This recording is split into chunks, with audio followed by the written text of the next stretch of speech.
Di abad selanjutnya lagi, di abad 16, kita mengenal ada nama Syekh Siti Jenar yang hidup di Indonesia.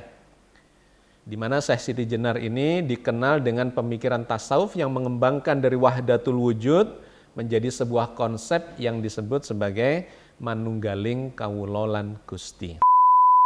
Nah, ketika ini dikenakan kepada Allah, ya, di manakah Allah, ini memiliki konsekuensi yang menarik. Karena Allah itu kan tidak terikat oleh ruang.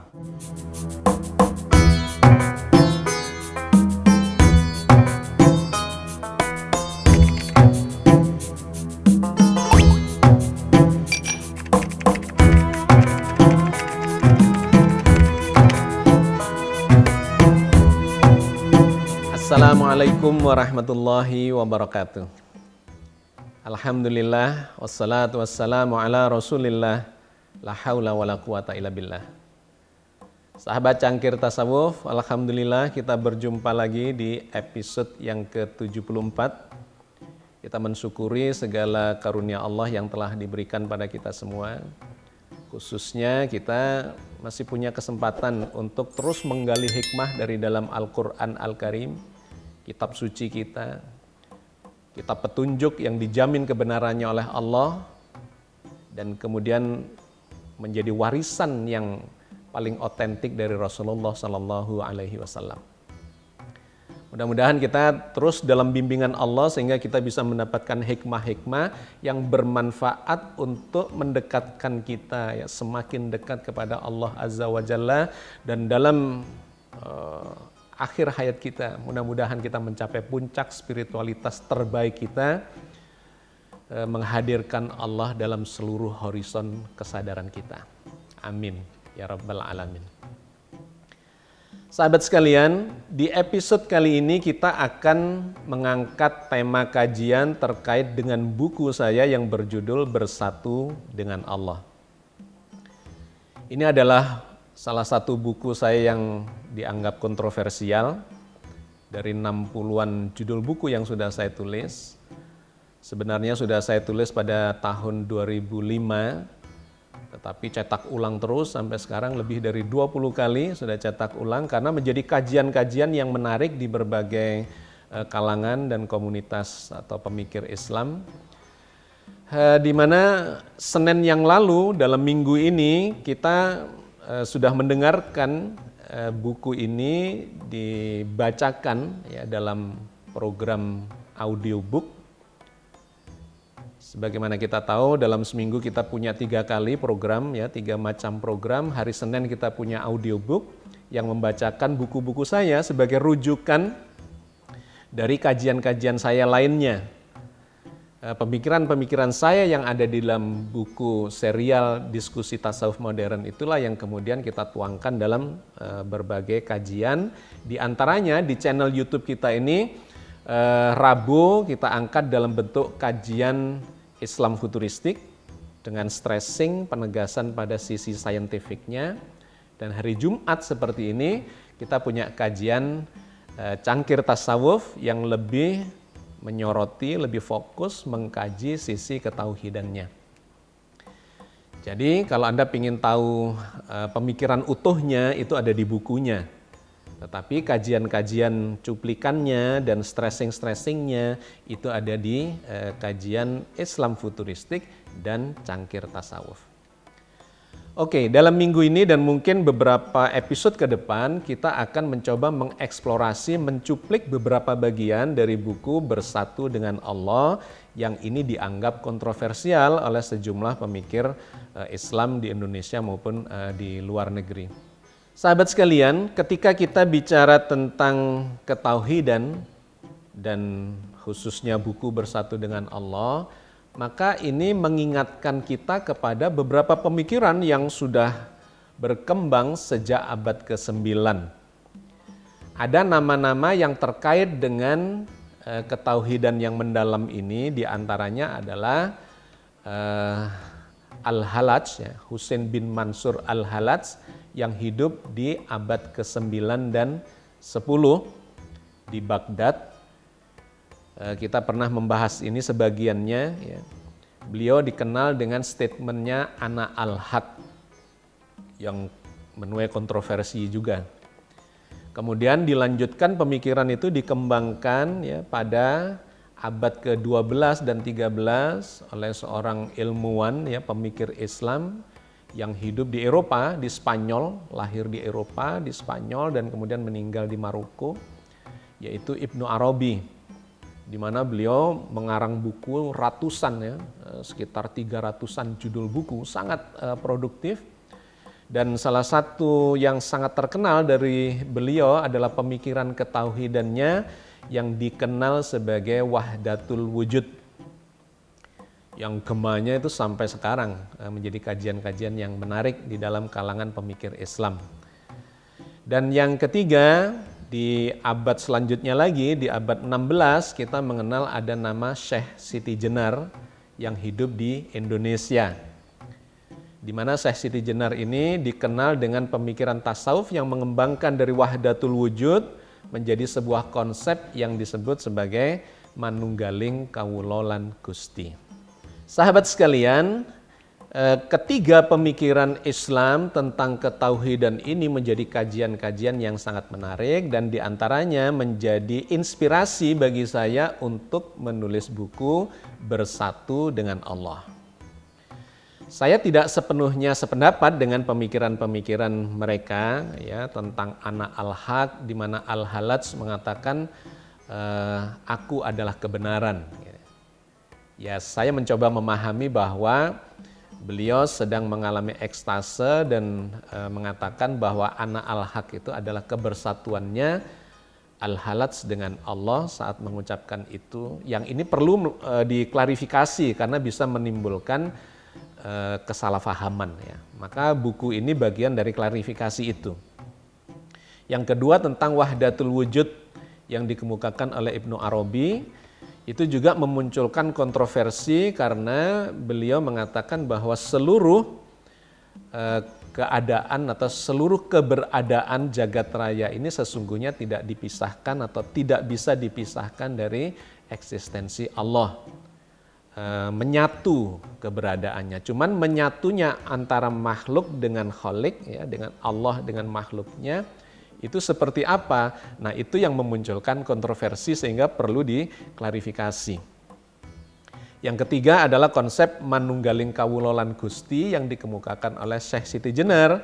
Itu juga mirip, ini memunculkan kontroversi dikarenakan manunggaling bersatunya kawula itu adalah makhluk ya, hamba, dan Gusti itu adalah Allah. Nah, bersatunya itu seperti apa?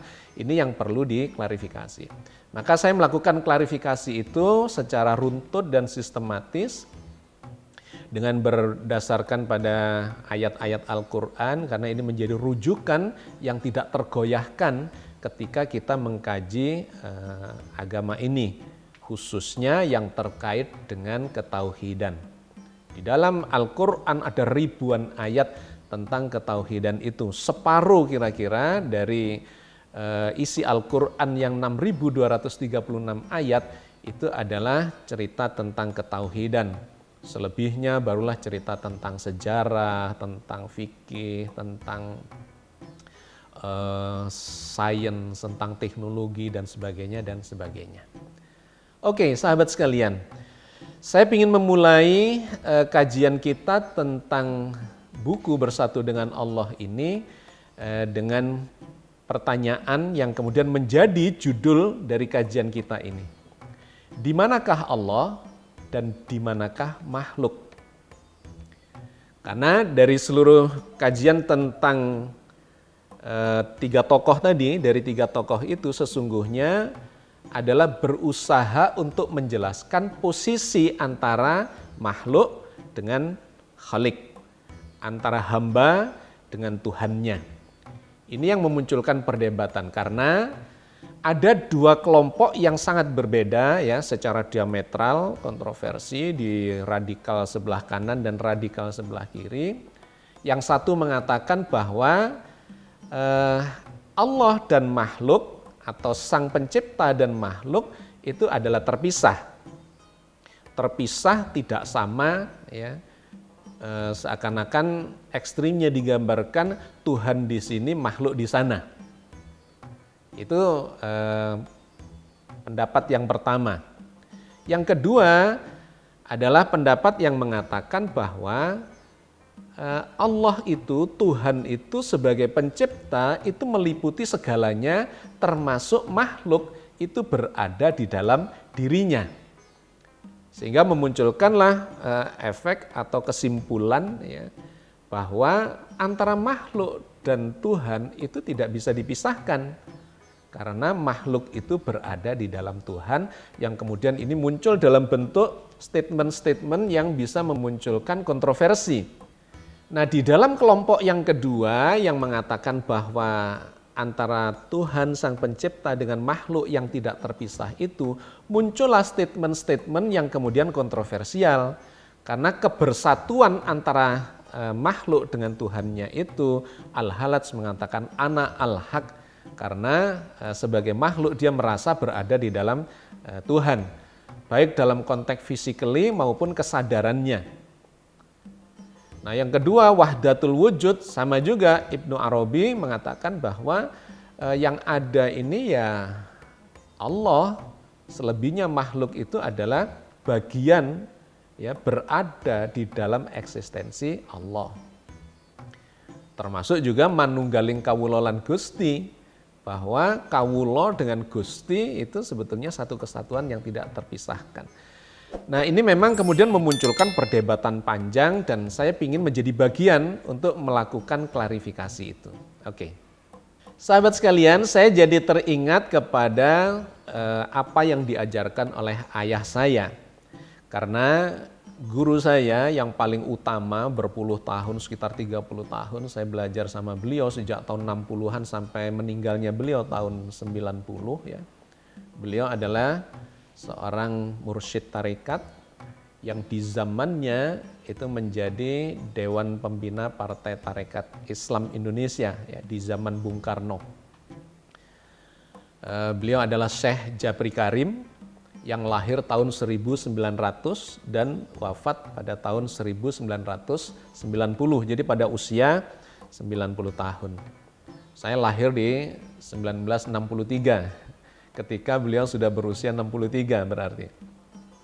Nah, sejak kecil itulah saya mengalami banyak interaksi dan diajak berdiskusi, berdialog oleh beliau tentang pemikiran-pemikiran tasawuf ya, yang dikenal sebagai tasawuf falsafi.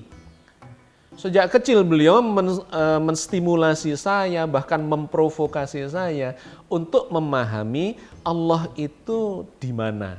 Allah itu siapa, Allah itu bagaimana, dan seterusnya dan seterusnya. Ya, sampai meninggalnya beliau pada tahun 90, sehingga kurang lebih saya berguru pada beliau sekitar 25 ya 30 tahun dalam masa hidup beliau itu. Nah, sahabat sekalian, satu bagian dari pelajaran beliau yang saya ingat terus sampai sekarang dan sangat teringat ya, melekat dalam benak saya, suasana itu adalah ketika beliau mengajak saya berdialog di meja makan. Saya ingat betul waktu itu sedang makan malam ya. Kemudian sambil makan kita ngobrol, diantaranya adalah tentang ketauhidan. Jadi biasa itu bapak saya itu dalam kondisi apapun, sedang makan, sedang bercengkrama, sedang pergi berdua, sedang itu selalu saja menstimulasi untuk mengajak dan mengajarkan pola pikir yang tauhid. Nah, di meja makan itu seusai makan, beliau tiba-tiba bertanya kepada saya. Seingat saya masih usia SD lah, saya lupa kelas berapa, tapi kira-kira umur mungkin ya 9 atau 10 atau 11 di sekitar itu. Beliau bertanya, kamu tahu nggak Allah itu berada di mana? Saya sempat tercenung sebentar, di mana ya Allah? Tiba-tiba terpikir dalam pikiran saya, dalam benak saya, tentang surga. Karena saya mendengar di antara atau di sekitar saya mengatakan bahwa Allah itu ada di surga loh. Kenapa? Karena surga itu adalah ibaratnya tempat yang indah ya, seperti sebuah istana dengan taman yang indah dan segala macam ada, maka muncullah bayangan saya bahwa itu adalah tempat yang sangat layak untuk Tuhan, untuk Allah. Dan kita tahu di antara kita atau bahkan di agama yang lain mengatakan Tuhannya berada di dalam surga. Dan itu cukup memberikan informasi kepada saya yang mengesankan bahwa di masa kecil itu Tuhan itu kayaknya memang pantas berada di dalam surga. Sehingga langsung spontan saya jawab pertanyaan bapak saya itu dengan mengatakan Tuhan Allah berada di dalam surga. Bapak saya kemudian tersenyum, ya, tidak menyalahkan, tidak membenarkan, tapi kemudian bertanya lagi, kalau Tuhan di dalam surga, menurutmu besar mana Tuhan dengan surga? Saya berpikir sejenak, kemudian mengatakan, ya tentu saja lebih besar surga daripada Tuhan. Karena surga itu seperti tempat atau istana yang indah dan Tuhan kemudian saya bayangkan berada di dalam surga itu. Bapak saya sambil tersenyum bertanya lagi, loh katanya Tuhan itu maha besar, kok kalah besar dengan surga? Kalau Tuhan berada di dalam surga, kata beliau, berarti Tuhan kalah besar dong dengan surganya sehingga Tuhan itu tidak maha besar. Saya kemudian tercenung lagi, ya beliau tidak menyalahkan, tetapi menggiring pemikiran saya untuk berpikir, yaitu cara beliau untuk memancing pemikiran, menumbuhkan pemikiran pada anak-anaknya. Kalau begitu sesungguhnya jawaban saya itu bisa dianggap salah. Karena Tuhan yang maha besar kok berada di dalam surga. Berarti Tuhan kalah besar dengan surganya. Oke, saya cari alternatif yang kedua. Terlontarlah jawaban saya yang kedua. Kalau gitu Tuhan itu berada di langit. Karena bayangan saya langit itu jauh lebih besar dibandingkan surga. Dan saya tidak jarang melihat orang berdoa mendongak ke langit. Maka mestinya masuk akal nih menjawab pertanyaan bapak saya di manakah Tuhan itu berada. Maka jawaban keduanya alternatifnya adalah Tuhan itu berada di langit. Bapak saya lagi-lagi tersenyum, tidak menyalahkan, tidak membenarkan. Tetapi menggiring dengan pertanyaan lagi, kalau Tuhan berada di langit, berarti jauh ya Tuhan itu dengan kita. Katanya Allah itu dekat, lebih dekat daripada urat leher. Saya manggut-manggut, oh salah lagi nih jawaban saya ini. Dan kemudian muncullah ide yang ketiga, kalau Tuhan di langit dianggap jauh, maka mestinya Tuhan itu dekat dengan kita, bersama dengan kita. Saya langsung jawab, oh Tuhan berarti bersama dengan kita. Bapak saya tersenyum semakin lebar dan kemudian bertanya lagi, bersama aku, bersama kamu, bersama dia, bersama mereka, berarti Tuhan itu banyak dong. Katanya Tuhan itu satu.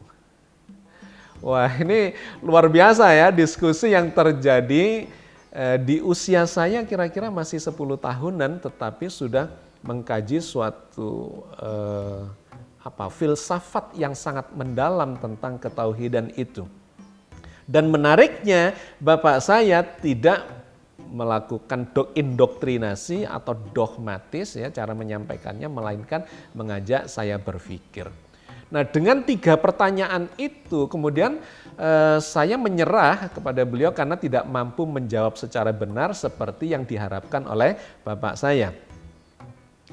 Lantas bapak saya mengambil air teh ya 1 gelas yang masih ada air tehnya separuh di situ, ditunjukkan pada saya. Keberadaan Tuhan dengan makhluknya itu adalah mirip dengan air teh di dalam gelas ini. Saya perhatikan, saya belum mengerti.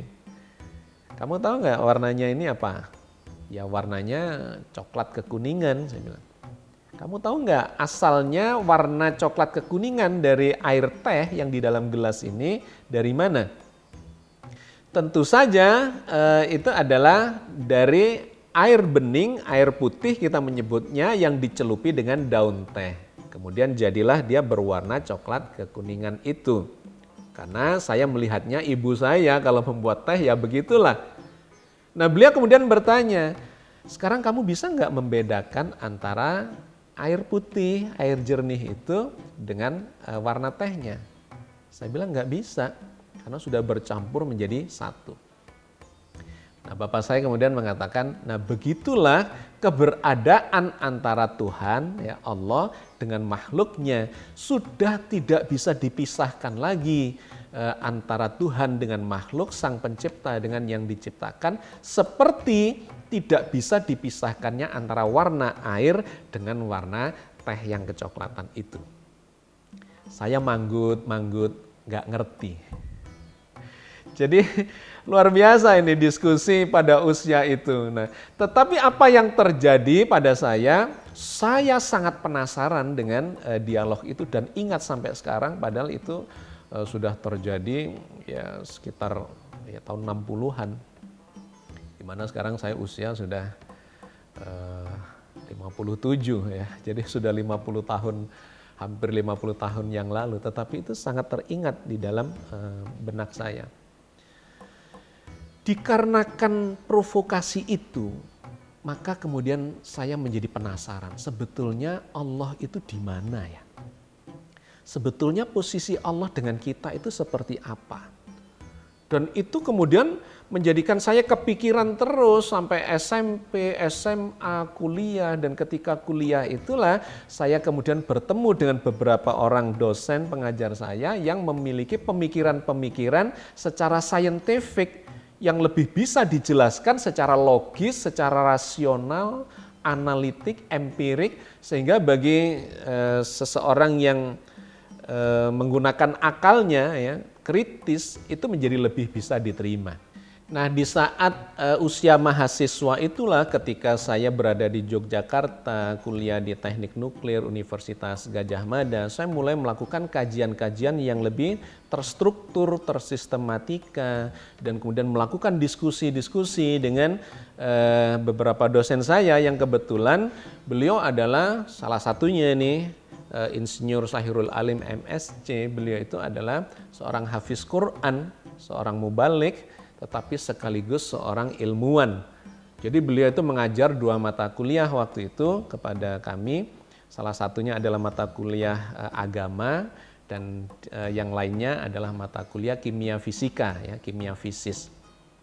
Yang menarik, beliau itu memadukan antara pemahaman keagamaan ya dalam teks-teks Al-Quran karena beliau seorang hafiz, tetapi dipadukan dengan pemikiran-pemikiran ilmiahnya. Sehingga di situ saya mendapatkan nuansa yang baru dalam belajar agama ini. Bahwa sesungguhnya ternyata Al-Quran itu mengajarkan cara berpikir yang kritis, yang logis, yang rasional, yang analitik, bahkan empirik. Nah, di sana saya dapat pelajaran sangat banyak dari beliau. Dan yang kedua adalah Profesor Ahmad Baikuni dengan bukunya Agama dan Sains yang menurut saya juga sangat mendalam dan senafas dengan yang diajarkan oleh Pak Syahirul Alim itu. Pemikiran-pemikiran beliau, karena beliau adalah tokoh nuklir Indonesia di zaman itu yang diakui oleh dunia internasional, ya, maka itu lebih menukik lagi ke dalam dunia mikrokosmos, dikaitkan dengan jagat raya. Itu menjadi provokasi yang berikutnya dalam pemikiran saya. Menarik waktu itu prosesnya ya sangat panjang, tetapi yang menarik adalah ketika saya kuliah di Jogja itu, yang dibekalkan oleh bapak saya kepada saya adalah kitab suci Al-Quran. Yang selama puluhan tahun itu menjadi kajian kami. Dan di kitab itu karya Mahmud Yunus ya, terbit tahun 1930-an. Jadi Al-Quran yang sangat lama dan isinya ternyata menjurus kepada pemikiran-pemikiran yang saintifik. Itu sudah banyak coret-coret begitu di terjemahannya itu oleh beliau, dikasih coret, dikasih catatan dan seterusnya. Itu menjadi kitab yang menarik buat saya untuk melakukan kajian-kajian karena coretan-coretan itu teristimewa pada ayat-ayat ketauhidan yang kemudian melandasi pemikiran saya pada saat melakukan eksplorasi tasawuf modern. Sahabat sekalian, salah satu ayat yang sangat favorit ya yang dibahas oleh bapak saya adalah surat An-Nisa ayat 126. Bunyinya, A'udzubillahi minasyaitonirrajim, Bismillahirrahmanirrahim. Walillahi ma fis samawati wa ma fil ardi wa kanallahu bikulli syai'im muhita. Kepunyaan Allah lah apa yang di langit dan apa yang di bumi, dan adalah Allah maha meliputi segala sesuatu.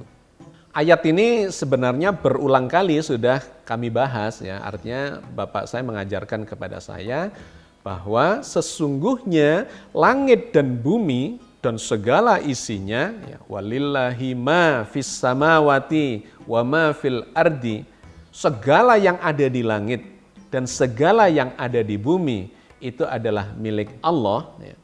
Dan menariknya kemudian frase ini, wa kanallahu bikulli syai'im muhita, dan adalah Allah maha meliputi segala sesuatu. Ketika mengkaji ayat ini, Bapak saya juga menceritakan tentang Al-Hallaj itu, tentang Ibnu Arabi, tentang Syekh Siti Jenar. Dengan pendekatan pemikiran atau filsafat klasiknya, bahwa ayat ini sebetulnya mengajarkan langit dan bumi dan segala isinya itu berada di dalam liputan Allah. Karena frase wa kanallahu bikulli syai'im muhita, dan adalah Allah, bukan ilmunya, bukan kekuasaannya, bukan apa. Kalimat yang digunakan, istilah yang digunakan itu adalah nama diri dari Sang Pencipta, yaitu Allah. Wa kanallahu, dan adalah Allah bikulli syai'in, terhadap segala sesuatu, muhita, meliputi. Maka ayat ini secara letterlek sesungguhnya menggambarkan bahwa jagat raya dengan segala isinya, termasuk planet bumi dan segala isinya, dan kemudian berarti kita itu sesungguhnya berada di dalam Allah. Nah, ini bagian yang kontroversial itu yang menjadi kajian selama ribuan tahun ya. Sejak abad ke-9 sampai sekarang itu memunculkan kontroversi itu. Tetapi memang kalau kita lihat teksnya itu sangat letterlek ya, sangat harfiah. Bahwa kemudian dari teks ini ada yang menganggap itu kekuasaannya yang meliputi, ilmunya yang meliputi, pengetahuannya atau kasih sayangnya atau apapun gitu ya, sifat-sifatnya, bukan zatnya. Nah, disitulah memunculkan kontroversi itu ya, kajian-kajian yang kemudian menjadi sangat lebar dan mendalam. Tetapi sejak awal itu saya sudah memiliki sebuah persepsi bahwa ayat ini sesungguhnya adalah ayat yang sangat harfiah, bahwa Allah itu memang meliputi segala sesuatu, jagat raya beserta isinya itu. Nah, masalahnya memang lantas bagaimana itu posisi keberadaan makhluk dengan keberadaan Khalik, keberadaan hamba dengan keberadaan Tuhan Allah. Apakah menyatu tidak terpisah, ataukah makhluk berada atau menjadi bagian dari Tuhan, ataukah seperti apa? Nah, ini yang kemudian perlu diklarifikasi, dan saya banyak melakukan klarifikasi itu di dalam buku Bersatu dengan Allah itu.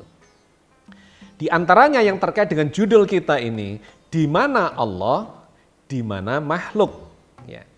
Maka saya mencoba membatasi kajian kita karena waktu yang terbatas dengan pertanyaan ini. Judul yang sekaligus pertanyaan yang saya ingin menjawabnya secara ringkas, dan nanti kalau ini menarik untuk menjadi kajian kita akan kita lanjutkan di episode-episode yang selanjutnya. Ya. Pertanyaan di mana Allah ya, dan di mana makhluk, itu ada 3 substansi yang harus kita klarifikasi.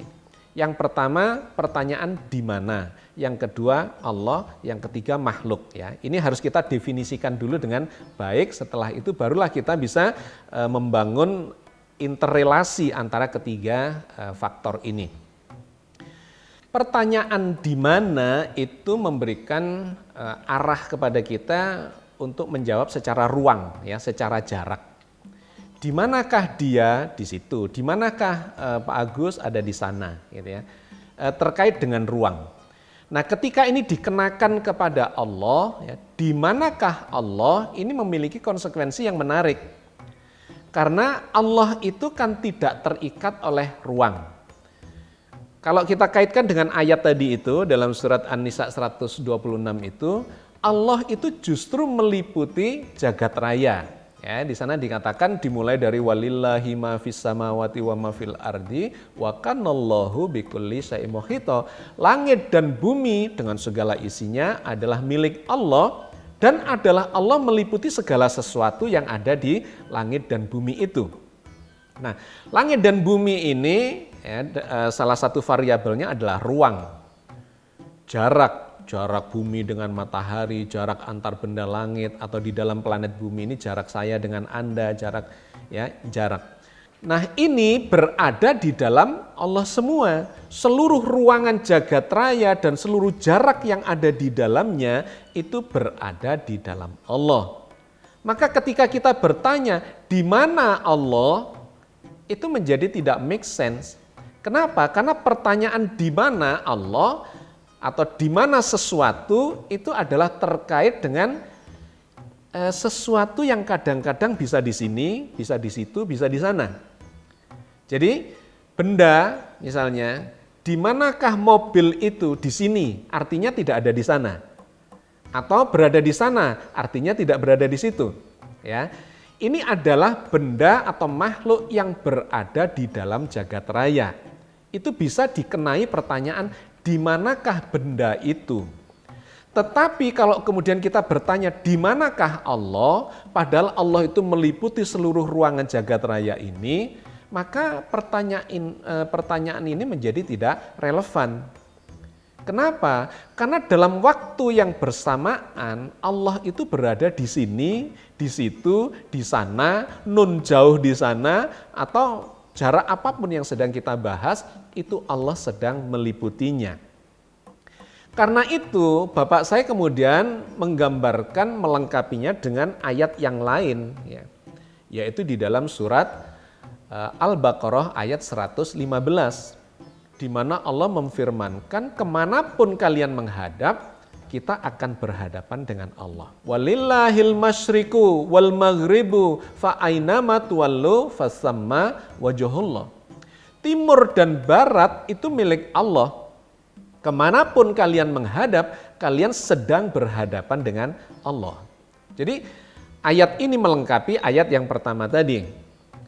Bahwa Allah yang meliputi kita semua, meliputi jagat raya ini, sehingga kemanapun kita menghadap, kita akan berhadapan dengan Allah.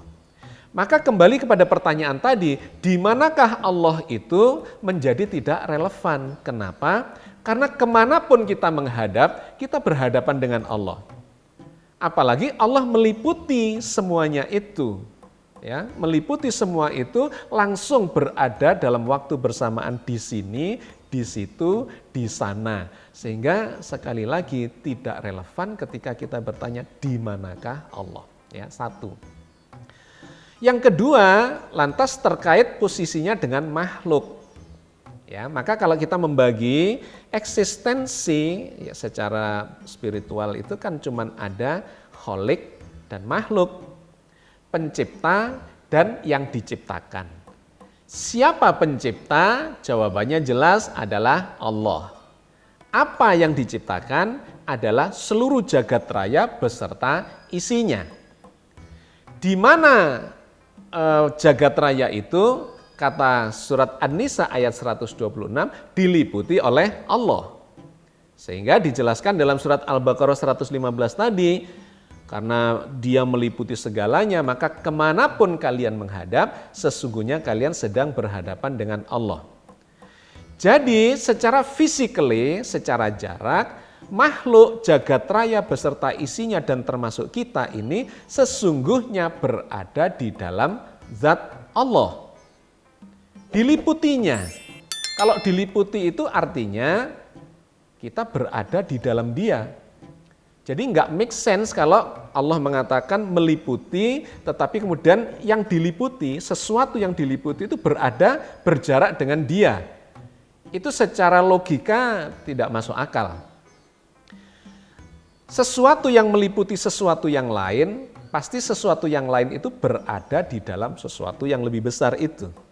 Ya, jadi Inilah yang saya sebutkan kajian yang logis, rasional, analitik, empirik itu yang saya melakukan ini sejak zaman mahasiswa itu, bahwa pendekatan filsafat klasik yang dulu sulit menjelaskan bagaimana Allah meliputi makhluknya itu secara physically, secara saintifik, secara logis, rasional dan empirik itu kemudian bisa dijelaskan ya.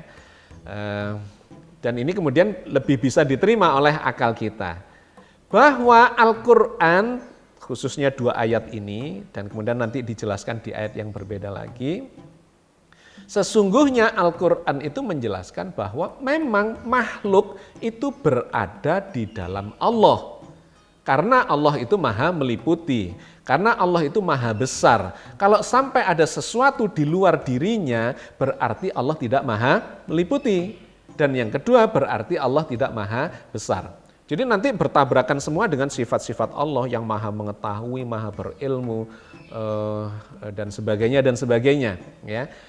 Nah, jadi kesimpulan ini sangat menarik bahwa ternyata kalau kita kaji secara pendekatan filsafat klasik maupun filsafat modern, perpaduan itu yang saya sebut sebagai tasawuf modern memang memberikan kesimpulan tidak bisa tidak bahwa seluruh makhluk jagat raya dengan segala isinya ini berada di dalam Allah, di dalam dirinya. Nah, tinggal kemudian poin terakhirnya adalah seberapa jaraknya. Kalau kita berada di dalam Allah, maka berapa jarak kita dengan Allah itu. Nah, inilah yang kemudian dilengkapi oleh ayat yang ketiga yang dijelaskan Allah, difirmankan Allah di dalam surat Qaf ayat 16. Walaqad khalaqnal insan wa na'lamu ma tuwaswisu bihi nafsuhu wa nahnu aqrabu ilaihi min hablil warid. Sesungguhnya kamilah yang menciptakan manusia dan kami tahu persis apa yang dibisikkan oleh jiwanya, oleh hatinya. Wa nahnu aqrabu ilaihi min hablil warid, dan kami lebih dekat kepadanya daripada urat lehernya. Sahabat sekalian, ayat ini kemudian menjelaskan jarak antara Tuhan dengan makhluknya, ya, antara Allah dengan hamba itu seberapa jauh. Ternyata Al-Quran juga menjelaskan lebih dekat daripada urat lehermu. Padahal urat leher itu ada di dalam diri kita. Sehingga kalau saya tanya kepada Anda, berapa jarak Anda dengan urat leher Anda? Maka Anda tidak bisa menjawab. Kenapa? Karena urat leher itu sudah ada di dalam diri kita, alias tidak berjarak dengan kita. Nah, ini menjadi ungkapan yang sangat menarik karena Allah mengatakan lebih dekat daripada yang tidak ada jaraknya itu. Sehingga kita tidak bisa menyalahkan kenapa ada pemikiran atau kesimpulan bahwa sesungguhnya kita ini berada di dalam Allah tanpa jarak. Apa artinya tanpa jarak itu? Maka kemudian ada yang menyebutnya sebagai bersatu dengan Dia. Manunggaling kawulolan Gusti, kata Syekh Siti Jenar, atau wahdatul wujud katanya Ibnu Arabi. Jadi secara jarak itu memang kita tidak menemukan argumentasi bahwa makhluk dan Allah itu terpisah secara jarak. Karena memang ayatnya secara letterleh mengatakan itu. Nah, masalahnya adalah kemudian muncul pertanyaan yang ketiga dan ini terakhir, bagian dari penutup ini. Kalau begitu apakah makhluk ini lantas sama dengan Tuhan? Apakah hamba ini sama dengan Gusti? Nah, itu yang sesungguhnya tidak, tentu saja tidak. Bukan berarti kalau sesuatu meliputi sesuatu yang lain, itu berarti yang diliputi sama dengan yang meliputi. Nah, Al-Quran kemudian mencontohkan ini, posisi atau analogi antara Allah, antara Tuhan dengan makhluk, itu seperti antara pelita dengan cahaya. Dan ini analogi yang ada di dalam Al-Quran, firman Allah di dalam surat Nur, ya, surat An-Nur ayat 35. Allahu nurus samawati wal ardi masalu nurihi kamiskatin fiha misbah. Allah adalah cahaya langit dan bumi. Perumpamaan cahaya Allah itu bagaikan sebuah lubang yang tak tembus cahaya yang di dalamnya ada misbah. Jadi menarik, ini menjadi kajian para sufi ya di kalangan penganut tasawuf, karena memberikan analogi yang menarik antara Tuhan dengan cahaya, ya, Tuhan mencahayai langit dan bumi, Tuhan diumpamakan sebagai pelita, dan cahaya langit dan bumi atau makhluknya itu, ciptaannya itu diumpamakan sebagai cahaya. Artinya cahaya itu berasal dari pelita. Tanpa ada pelita tidak ada cahaya. Apakah bisa dipisahkan antara pelita dengan cahayanya? Tidak bisa. Menyatu, tidak bisa dipisahkan. Cahaya adalah bagian dari eksistensi pelita itu sendiri. Tetapi cahaya itu bukan pelita. Pelita adalah sumber dari cahaya itu. Ya. Nah, saya kira ini menjadi analogi ya yang sangat menarik untuk memberikan klarifikasi, gambaran yang holistik bahwa sesungguhnya Al-Quran menggambarkan makhluk berada tidak bisa terpisahkan dari Sang Pencipta, tetapi makhluk dan pencipta itu adalah dua entitas atau dua eksistensi yang berbeda. Cahaya itu bersifat semu, sedangkan pelita itu bersifat lebih substansial. Jadi kira-kira begitulah gambaran antara makhluk dengan Allah. Ya, memang ini akan memiliki nuansa dalam berbagai sudut pandang yang bisa berbeda-beda di antara setiap penafsir, tidak masalah. Tetapi kita punya cantolan, kita punya rujukan ayat-ayat di dalam Al-Quran yang mengatakan bahwa makhluk itu berada di dalam Allah. Diliputinya seluruh jagat raya dan segala isinya itu. Yang kemanapun kalian menghadap, kalian akan berhadapan dengan Dia. Dan jaraknya ternyata lebih dekat daripada yang tidak ada jaraknya. Jadi kembali ke pertanyaan judul, di mana Allah, di mana makhluk? Maka sekarang Anda sudah punya gambaran itu, bahwa makhluk ini sesungguhnya berada di dalam Allah, tetapi makhluk itu bukan Allah, seperti antara cahaya dengan pelita. Assalamualaikum warahmatullahi wabarakatuh.